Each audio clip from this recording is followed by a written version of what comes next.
اللہ کی جو آیات اللہ کے متعلق قرآن کے اندر کچھ مخصوص آیات ہیں ان کو ایک جگہ جمع کیا ہے ایک خاص ترتیب کے ساتھ. اللہ نے کائنات کے سلسلے میں جو آیات ہیں کس طرح کائنات بنائیں ان کو ایک جگہ کیا گیا. اس کے بعد میں کس طرح انسانیت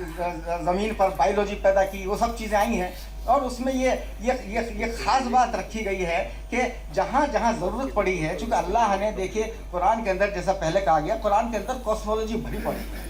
قرآن کہتا ہے وَلِلَّهِ يَسْجُدُ مَا فِي السَّمَاوَاتِ وَالْأَرْضِ. قرآن میں 7 سماوات 7 آسمان. قرآن کے اندر شہاب الثاقب نجم الثاقب والسماء ذات البروج والسماء ذات الرج. نجوم کیا ہیں, کواکب کیا ہیں, تاریخ کیا ہے, یہ ساری کاسمولوجیکل ٹرمز ہیں جن کا تعلق کاسموس سے ہے. یہ کیا ہے ان کا, اس کو بھی میں نے فزکس کے تعلق سے اور کاسمولوجی کے تعلق سے کمنٹس کے اندر ان کو سمجھانے کی کوشش کی ہے. جاوید جمیل صاحب نے آج ہم لوگوں کے سامنے پیش کیا ہے اس کتاب کی شکل میں. اس کے بعد پھر بہت کچھ رہتا نہیں, اسی کی تعریف کی جا سکتی ہے لیکن بہت کچھ رہتا نہیں کہ اس میں اور بڑا انالیسس کیا جائے اور اس میں اور کچھ بہت ترمیم کی جائے. لیکن یقیناً ایک بات جو ان کی جستجو اور کوشش ہے اور جو انہوں نے ان کی پیشکش ہے اس سے ایک بات ذہن میں یقیناً آتی ہے, اور وہ بات یہ ہے کہ جو ہم لوگوں نے ذکر کیا یہاں اینالیٹیکل اپروچ کا, اور جو ان کا اپنا مقصد تھا کہ ہم ایک سسٹمیٹک جو انالیسس کریں قرآن پاک کا اور اس کو ہم پیش کریں, تو وہ ہمارے معاشرے میں اتنا کم کیوں ہے. ایک ایسے زمانے میں جب ساری دنیا میں اسلاموفوبیا ایک ٹرینڈ بن چکا ہے, قرآن کی تعلیمات کے بارے میں, اسلام کی تعلیمات کے بارے میں طرح طرح کی غلط فہمیاں پھیلائی جا رہی ہیں, ایسے زمانے میں قرآن مجید کے پیغام کی اس طرح پاورفل پیشکش اور اسے انسانوں کے تمام مسائل کا حل بنا کر سامنے لانا, یہ بڑی جرأت کا کام ہے, بڑا اہم کام ہے اور ہمارے عہد کی ایک بڑی ضرورت کی تکمیل کرتا ہے. اعوذ باللہ من الشیطان الرجیم. بسم اللہ الرحمن الرحیم. الحمدللہ رب العالمین والصلاة والسلام علی نبی الکریم. اس محفل کے صدر جناب سلمان خورشید صاحب, محترم کے رحمان خان صاحب,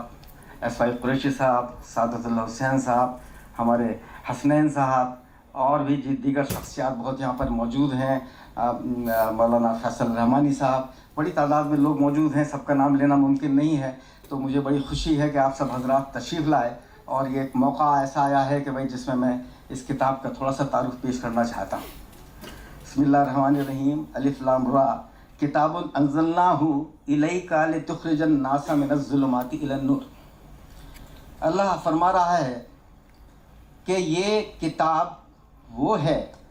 جو ہم نے یعنی اللہ نے تمہاری طرف یعنی رسول اللہ صلی اللہ علیہ وآلہ وسلم کی طرف اس لیے بھیجی تاکہ یہ دنیا کو اندھیروں سے نکال کر روشنی کی طرف لے جائے. سامعین کرام, یہ اندھیرا بڑی عجیب و غریب چیز ہے, اور حقیقت یہ ہے کہ اندھیرا اصل میں کوئی چیز ہے ہی نہیں. اندھیرے کا اپنا کوئی وجود نہیں ہوتا. جس طریقے سے لائٹ کے فوٹونز ہوتے ہیں اس طرح اندھیرے کا کوئی ڈارکونس نہیں ہوتا. اندھیرا کس کو کہتے ہیں؟ روشنی کے چلے جانے کو اندھیرا کہتے ہیں. جب روشنی غائب ہو جاتی ہے تو اندھیرا پھیل جاتا ہے, اور جب روشنی اور کسی چیز کے درمیان کوئی آبسٹیکل کھڑا کر دیا جاتا ہے تو اندھیرا پھیلنے لگتا ہے. میں چونکہ جیسا کہا گیا کہ میں تھوڑا سا شاعری بھی کرتا ہوں, تو اسی سلسلے میں نے یہ بات کہی ہے کہ وجود اپنا نہیں رکھتے اندھیرے, وجود اپنا نہیں رکھتے اندھیرے, چھپی جب روشنی پھیلے اندھیرا, چھپی جب روشنی پھیلے اندھیرے, شفق نے کیا آنکھ کیا کھولی ذرا سی, ادھر دوڑے ادھر بھاگے اندھیرے. حضرات, آج دنیا میں اگر چاروں طرف اندھیرا دکھائی دیتا ہے تو اس کی بڑی وجہ یہ ہے کہ ہم نے اس روشنی کو جو اللہ نے ہمارے لیے بھیجی تھی مختلف پیغمبروں کے ذریعے اور آخر میں رسول اللہ صلی اللہ علیہ وسلم کے ذریعے, قرآن کے ذریعے, وہ روشنی دنیا تک اس طرح نہیں پہنچ پائی ہے کہ جس طرح پہنچانی چاہیے تھی اور جس طرح پہنچنی چاہیے تھی. اس کے لیے دنیا بھی ذمہ دار ہے اور ہم خود سب سے زیادہ وہ ذمہ دار ہیں جن کا اس کتاب کے اوپر یقین ہے. آج دنیا کی طرف نظر دوڑائیے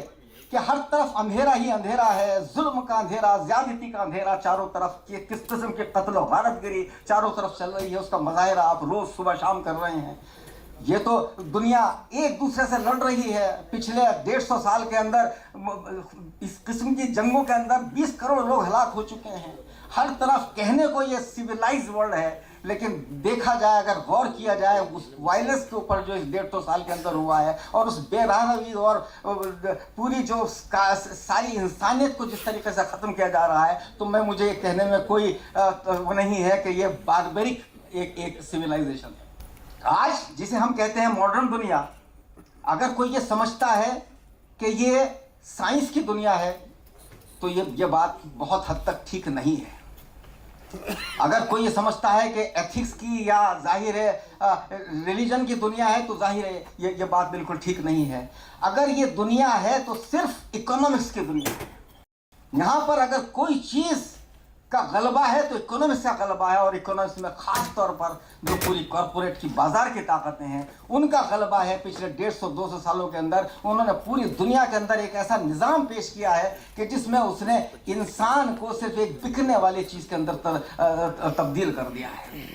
ان کے نزدیک شراب بھی بزنس ہے، اور جب شراب کی وجہ سے لوگ مرتے ہیں اور لوگ اس کی وجہ سے بیماریاں پیدا ہوتی ہیں تو بڑے بڑے پرائیویٹ ہاسپٹلس، انسٹیٹیوشنس وہ بھی بزنس ہے۔ ان کے نزدیک ڈرگس بھی بزنس ہے، ڈرگس ریہیبلیٹیشن سینٹر بھی بزنس ہے۔ ان کے نزدیک سیکس سب سے بڑا کاروبار دنیا کا بن چکا ہے، اور اس کے علاوہ سیکس کی وجہ سے جو ایڈس اور دنیا بھر کی سیکس ٹرانسمیٹڈ ڈیزیزز ہوتی ہیں وہ ان کا علاج کرنا وہ بھی ان کے نزدیک بزنس ہے۔ ان کے نزدیک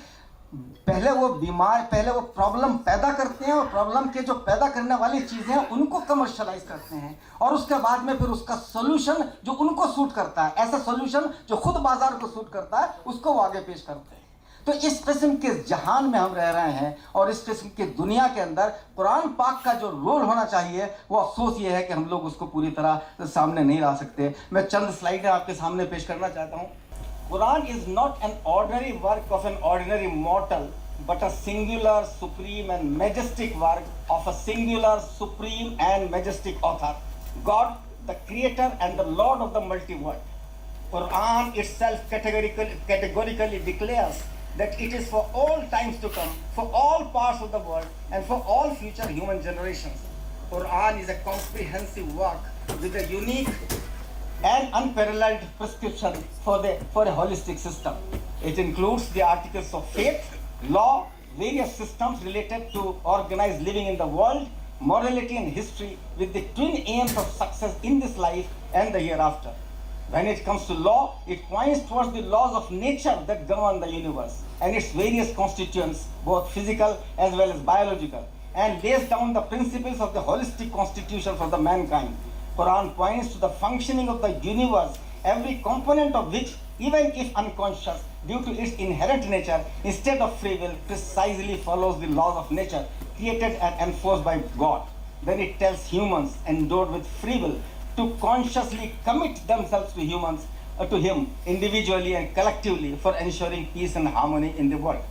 The Kitab, that is Quran, is not a simple book for studying, but is a binding final testament for those who commit to God and Muhammad sallallahu alaihi wasallam, the last of a long series of ambassadors of God.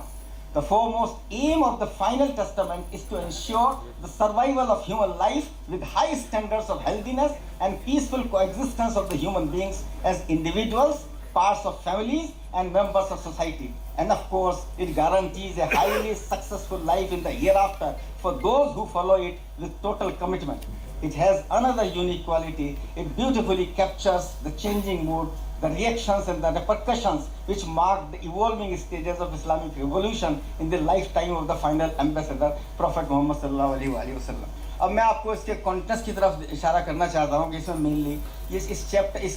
کتاب میں اس کو میں نے 5 parts کے اندر اس کو divide کیا ہے۔ First part ہے ایمانیات،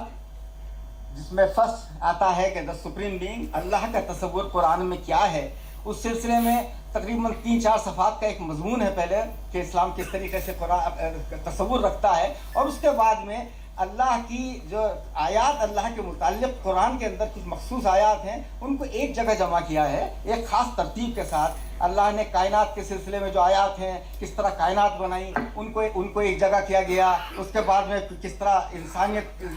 زمین پر بایولوجی پیدا کی وہ سب چیزیں آئی ہیں. اور اس میں یہ خاص بات رکھی گئی ہے کہ جہاں جہاں ضرورت پڑی ہے, چونکہ اللہ نے دیکھیے قرآن کے اندر جیسا پہلے کہا گیا قرآن کے اندر کاسمولوجی بھری پڑی ہے.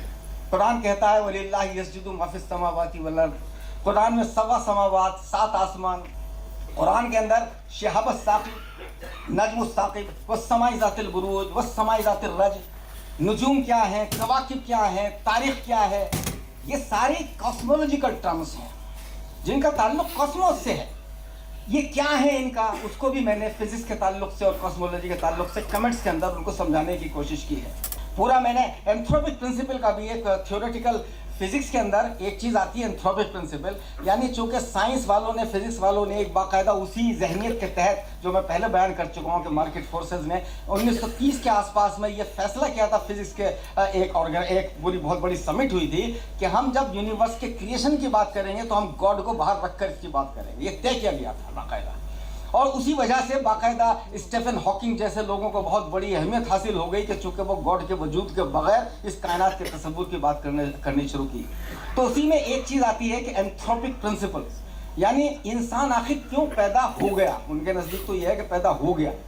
اور اس میں اس کے کئی ورژن ہے, ٹرو ورژن ہے, ایک ویک ورژن ہے. اس میں یہ بات بھی کہی گئی ہے ایک ڈیفینیشن کے اندر کہ انسان اس لیے پیدا ہو گیا کہ اگر انسان پیدا نہ ہوتا تو اس کائنات کی خوبصورتی کو پہچاننے والا کوئی نہ ہوتا. اس کے اوپر میں نے بہت کچھ لکھا ہے باقاعدہ, ملیشیا کے اور امریکن جرنلز میں میرے بہت آرٹیکلز پبلش ہوئے ہیں. میں نے قرآن کا ایک ٹرو ورژن بھی پیش کیا ہے, ٹرو ورژن آف اینتھروپک پرنسپل, کہ قرآن میں آتا ہے کہ انسان اور جنوں کو کسی اور کام کے لیے پیدا نہیں کیا گیا سوائے اس کے کہ وہ اللہ کی عبادت کرے. تو یہ لفظ عبد جو ہے, عابدون, قرآن میں جو لفظ عبد ہے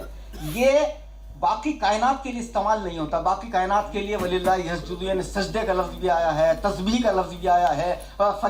فرشتے تقدیس بھی کرتے ہیں, بہت سارے الفاظ آئے ہیں. لیکن یہ لفظ خاص طور پر مخصوص ہے انسانوں اور جنوں کے لیے, چونکہ فرق ہے کہ باقی کائنات جو اللہ کو مان رہی ہے وہ اللہ کے لاز آف فزکس کو اور لاز آف نیچر کو مان رہی ہے ایک انکانشیس لیول کے اوپر. سارے پارٹیکلز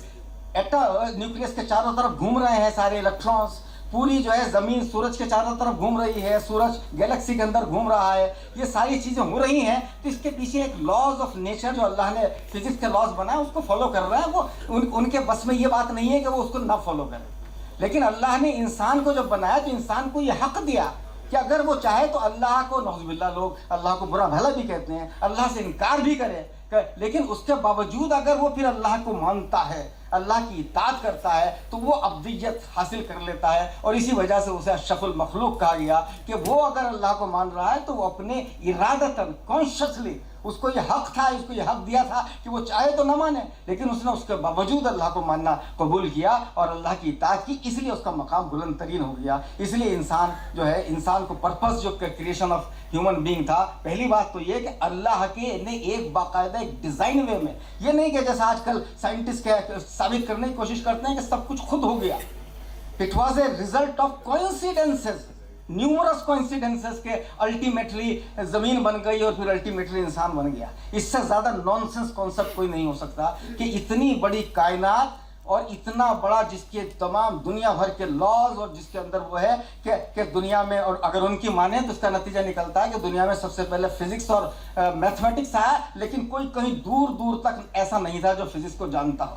اس کے بعد کیمسٹری آئی, دور دور تک کوئی نہیں تھا جو کیمسٹری کو جانتا ہو. پھر بایولوجی آنی شروع ہو گئی, کوئی دور دور تک کوئی نہیں تھا جو بایولوجی کو جانتا ہو. پھر آخر میں انسان آ گیا. اب اس سے زیادہ بھی احمقانہ, لیکن چونکہ بس وہ ان کی ویسٹرن پاورز کی اور ان کی ملکیت ہے, پوری دنیا کو بنا دیا انہوں نے, ان کے ہاتھ میں پاور ہے, وہ اپنی بات کو آگے بڑھاتے رہتے ہیں. تو قرآن میں جب ایمان کا تصور, اللہ کا تصور ہے, تو ظاہر ہے وہاں پر یہی ہے کہ اللہ نے کائنات بنایا, پوری کائنات اللہ کے احکامات کی پابندی کر رہی ہے, اور انسان کو یہ حق دینے کے بعد اب اگر انسان پابندی کرے گا تو وہ اس مقام کو حاصل کر لے گا. پھر دوسرا chapter prophets and ambassadors of God پر ہے.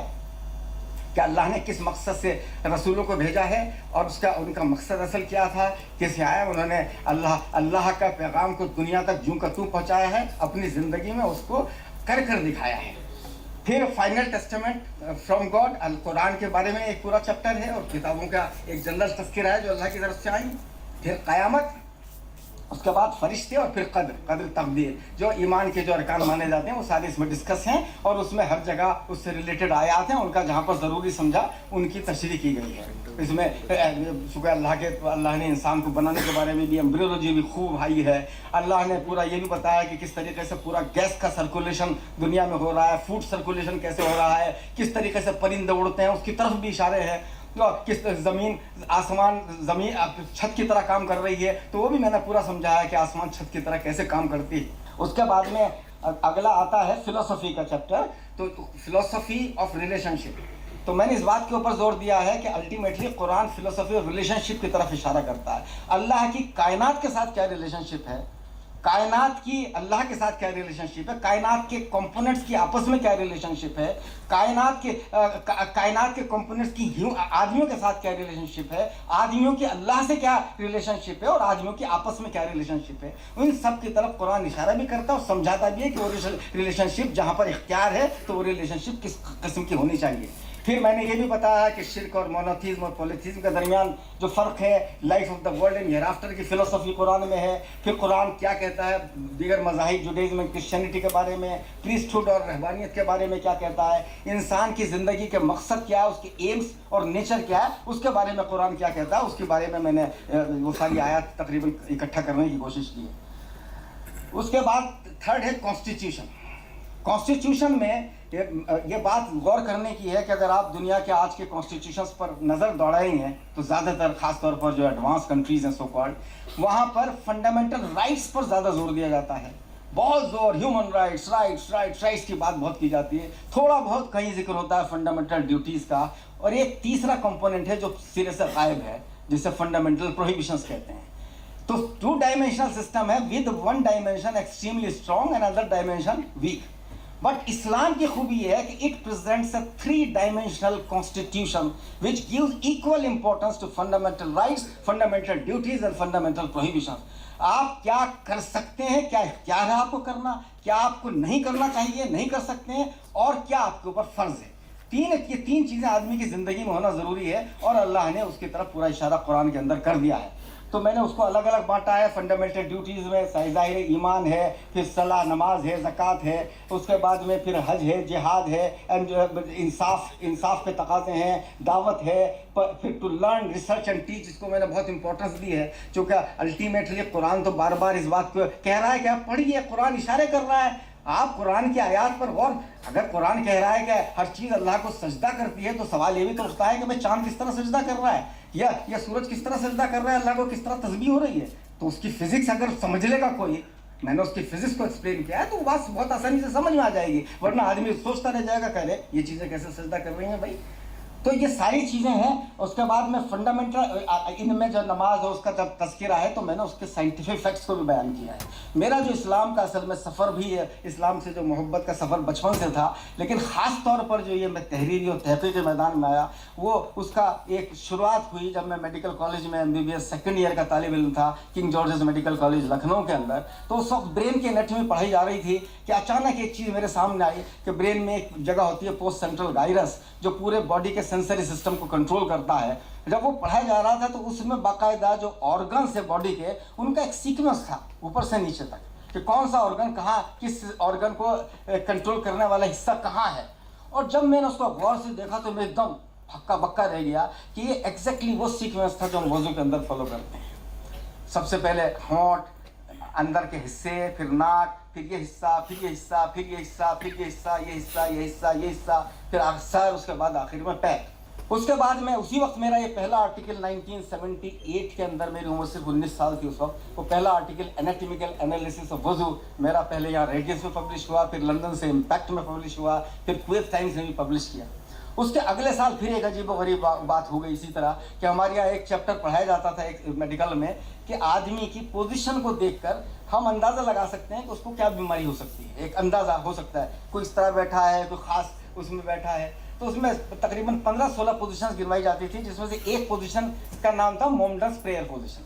اور یہ وہ پوزیشن جی تھی جو سجدے میں،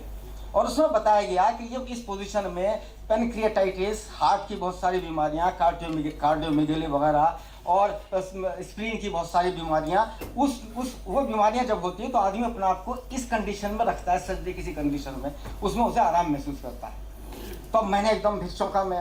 تو میں پروفیسر چکرورتی تھے ہمارے، میں ان کے آفس میں پہنچ گیا۔ اس کے بعد میں نے کہا آپ نے یہ تو بتا دیا، لیکن اس کی وجہ کیا ہے، ہم کو یہ بتائیے۔ تو انہوں نے بتایا کہ اس پوزیشن کے اندر باڈی کے اندر آکسیجن کی اماؤنٹ میکسیمم ہوتی ہے، کارڈیولوجیکل آؤٹ پٹ جو ہارٹ کی آؤٹ پٹ ہے وہ اپنا میکسیمم کام کر رہی ہوتی ہے، ریسپریٹری سسٹم ہمارا بہترین کنڈیشن میں چل رہا ہوتا ہے، برین کے اندر جو سپلائی آف بلڈ ہے وہ اپنی میکسیمم ہوتی ہے، اس لیے اس کو اس میں آرام ملتا ہے۔ وہ پھر میں نے پوری نماز کے اوپر میڈیکل انالیسس آف نماز، اس زمانے میں میرا پھر آرٹیکل۔ اسی طرح پھر فنڈامنٹل پروہیبیشنز میں ہم نے شراب اور پورا جو ہے اس کے بارے میں جو چیزیں ہیں اس کا بیان کیا، اور اس کا پچھلے اس وقت دنیا کے اندر ہر سال تقریباً 10 کروڑ اموات ایسی ہوتی ہیں جن کا تعلق سیدھے سیدھے اسلام میں جو حرام ہے ان کو فالو کرنے کی وجہ سے۔ 7 کروڑ بچوں کو ماں کے پیٹ کے اندر ان کو پھانسی کی سزا دے دی جاتی ہے، ہلاک کر دیا جاتا ہے صرف اس لیے کہ ان کے ماں باپ غلط قسم کے ریلیشنز میں موجود ہیں، لیکن کوئی ہیومن رائٹس آرگنائزیشن آواز نہیں اٹھاتی اس کی۔ 6 مہینے کے بچوں کو باہر گردن کھینچ کر کاٹ دیا جاتا ہے، لیکن کوئی آرگنائزیشن نہیں بولتی ہے، چونکہ بزنس انوالوڈ ہے۔ عورتیں کو بات کرتے ہیں عورتوں کی آزادی کی، عورتوں کی آزادی اصل میں مردوں کی آزادی بنا دی گئی ہے، اور مرد ان کو ایکسپلائٹ کرتے ہیں اور بات کرتے ہیں عورتوں کی آزادی کی، اور اس کی وجہ سے دنیا کے اندر سیکس ٹرانسمیٹڈ ڈیزیز بے انتہا پھیل رہی ہیں۔ پچھلے 150 سال کے اندر دنیا میں جتنے پینڈیمکس پھیلے ان سب کا تعلق زیادہ تر اسلام سے تھا۔ سوائن فلو کی وجہ سے تقریباً 150 سال میں 20 کروڑ لوگوں کی جان گئی، اور وہ سوائن فلو ان جگہوں پر پھیلا جہاں پر سور کا گوشت کھایا جاتا تھا، اس کی وجہ سے پگ فارمنگ ہوتی تھی، اس کی وجہ سے وہ بیماری پھیلتی تھی۔ اس کے بعد میں ایڈز سے پچھلے 30 سال کے اندر تقریباً 6 کروڑ لوگ آلریڈی مر چکے ہیں، اور اب بھی دنیا کے اندر تقریباً 5-6 کروڑ لوگ ایڈز کا شکار ہیں۔ اور یہ ظاہر ہے جنسی بے رحمی جو تمام آج کل تماشا ہو رہا ہے آزادی کے نام پر، صاحب ہومو سیکسولیٹی کیا اور پرومسکیوٹی کیا، اور ہر چیز جو ہے وہ جائز قرار دے دی گئی ہے، ہر چیز کو وہ کر دیا گیا ہے، چونکہ ہر چیز ایک بہت بڑی بزنس بن گئی ہے، تو اس کی وجہ سے سب سے زیادہ یہ بیماریاں پیدا ہوتی ہیں، اور اس کی وجہ سے اتنی اموات جاتی ہیں۔ لیکن دنیا میں کوئی ان کی فگرس نہیں دے گا، ان کی آواز نہیں اٹھائے گا، کبھی کبھی تذکرہ ہو جاتا ہے، کبھی کبھی کچھ ہو جاتا ہے، ورنہ ان کی آواز نہیں اٹھائے گا۔ تو یہ ساری کی ساری چیزیں ہیں۔ اس کے علاوہ اور بہت ساری ایک بیماری جس سے آج کل بیماری، ابھی مودی جی گئے تھے امریکہ میں، انہوں نے کینسر سروکس کے بارے میں بہت بات کی ہے، اس کا میں نے اس کے اوپر آرٹیکل بھی لکھا کہ صاحب ایک نئی، اس کا انڈیا کے اندر تقریباً ہر سال 1.5 لاکھ عورتوں کی بیماری ہے کینسر سروکس جو انر پارٹس میں ہوتی ہے، اس کی وجہ سے 1.5 لاکھ عورتیں تقریباً ہر سال مر رہی ہیں۔ یہ بیماری مسلم عورتوں میں تقریباً نہ کے برابر ہے، اور اس کی وجہ ہے مردوں کا مختون ہونا، سرکمسیزن۔ 1995 میں جب ایمس کے ڈائریکٹر پروفیسر للت موہن ناتھ کے کہنے کے اوپر انہوں نے مجھ سے درخواست کی تھی، میری کتاب آئی تھی Islamic model for control of AIDS, اور الحمدللہ میں ورلڈ میں پہلا آدمی تھا جس نے یہ بات کہی تھی کہ circumcision should be included as part of AIDS control programme, and WHO accepted it after 12 years. اور آج یہ بات پوری دنیا کے سامنے ہے کہ how much circumcision is helpful in controlling sex transmitted diseases. اس میں ایک بات میں نے عدت کے تعلق سے بھی کہی تھی کہ عدت کی مدت بھی کس طریقے سے ان تمام بیماریوں کو روکنے کا وہ کرتی ہے۔ تو جتنی بھی فنڈامنٹل پروہیبیشنز ہیں وہ اس میں ظاہر ہے، پھر وہ لیگل ایشوز بھی ہیں، مرڈرس ہیں، اسپریڈنگ کیوس ان سوسائٹی وغیرہ، وہ سارے قرآن کے اندر ان کو فنڈامنٹل پروہیبیشنز کہا گیا، اور ان کے اوپر مناسب احکامات جاری کیے گئے۔ پھر فنڈامنٹل رائٹس آتا ہے، تو جس میں right to life, right to freedom of conscience, اسلام اس بات کی اجازت دیتا ہے کہ آپ کسی بھی مذہب کو فالو کریں، اسلام کہیں زور زبردستی کی گنجائش اسلام میں نہیں ہے، یہ آپ کا اپنا ذاتی حق ہے۔ پھر جو ہے right to equality, right to personal freedom, right to consultation, right to form association, right to retaliation, rights of weaker sections, یہ سب قرآن کے اندر ان کی طرف سب کی اشارہ ہے۔ اسی میں پھر اس کے بعد اسی کانسٹیٹیوشن کے پارٹ میں لاز ریلیٹڈ ٹو